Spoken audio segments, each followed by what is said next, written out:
Labas rytas, bičiuliai. Jūs turbūt žinote, kad aš esu dėrybų ir pardavimų profesionalas.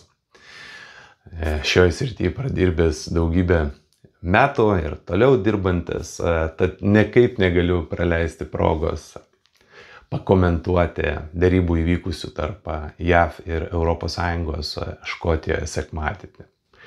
Pats didžiausias pirmas blokas yra pasirengimas dėryboms. Ir pirmas dalykas, kurį savo studentams, kursų klausytojams pasakau, yra, kad nusiteikimas, kad dėrybose jums niekas nieko lengvai neduos. Ir šiuo atveju, nepaisant jūsų santykių, gerų santykių, jūsų sutarimo, jūsų patikimo vienas kitam, tai yra dėrybos. Ir visos prielaidos, kad ateisim lengvai, susiderėsim, netgi atvirkščiai, greičiausiai gausit pamoką, kad taip mes turim gerus santykius, bet nereiškia, kad tu jais pasinaudosi. Ir jeigu tik tai ignoruoji, gauni, kaip ir minėjau, pamoką. Tai šiuo atveju prezidentas Trumpas tą ir demonstruoja. Mes galim bendrauti, būti sąjungininkais Šiaurės alijanse, bet aš naudosiu savo interesus, statysiu savo interesus į pirmą vietą. Antra, senosios mokyklos dėrybų pardavimų mokytojai visą laiką pabrėžia apie win-win, kad abi pusės turi laimėti. Šiuo atveju, kaip matome, Trumpas nesiekia win-win. Siekia, kad pirmiausia turėtų naudą Jungtinės valstijos, jos žmonės, na ir greičiausiai jisai pats asmeniškai. Trečias, skaičiai.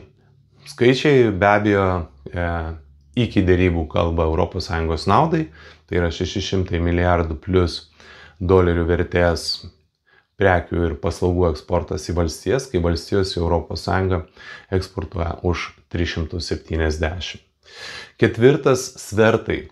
Pats didžiausias svertas yra gynyba. Trumpas žino, kad Europa be Amerikos apsiginti negali, neturi galimybių ir pajėgumų pagaminti tiek ginklų, tad jis tą svertą ir deda ant stalo.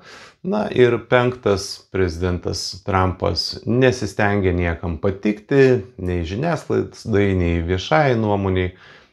Ir tai jam irgi atriša rankas, kai jisai turi savo didįjį tikslą, o didysis tikslas, mes žinom, tai jisai pasakęs, 90 deals in 90 days. Su visais susitarti ir persiderėti tarifus. Šeštas labai svarbus pasirengime, ką mes turim išnaudoti, tai atrodytų jau prezidentas Trumpas pasiekė savo norimus tarifus, bet ten jisai nesustoja, deda papildomas dar dėrybinės sąlygas, tai yra investuokit į Amerikos ekonomiką ir gauna pažadą iš Europos virš 600 milijardų investicijų amerikiečiams, bei pirkite mūsų energijos resursus, naftą, dujas, atominį kurą. Ir europiečiai prižada nupirkti už 750 milijardų dolerių. Pačios dėrybos. Antras blokas – atvykimas.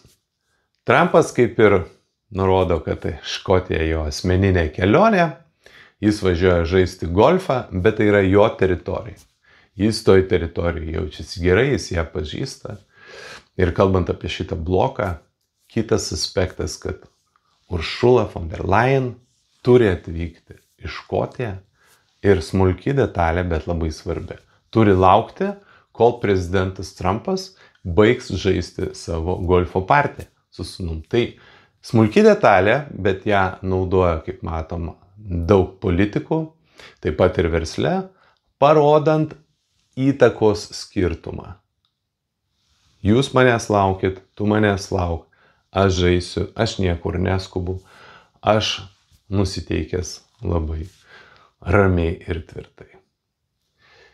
Toliau, pusę metų Trumpo administracijais pats informuoja, kad jo tikslas 30%, tai yra ilgalaikis žaidimas, dėrybose susideriama 15%. Ir aišku, abi pusės pristato ir europiečiai Ursula von der Leyen kaip didelį pasiekimą. Nes tu prasinkaravimo taktika vadinasi 30%, todėl 15, wow, per pusę nusiderėjome, europiečiai atrodo šauniai, bet Jungtinė karalystė, mano mylimos Persijos šalis, susitarė 10% tarifams. Tai be abejo, kad jie susitarė geriau ir tokia paprastutė nesudėtinga taktika leidžia prezidentui Trumpui pasiekti fantastišką derybinį rezultatą.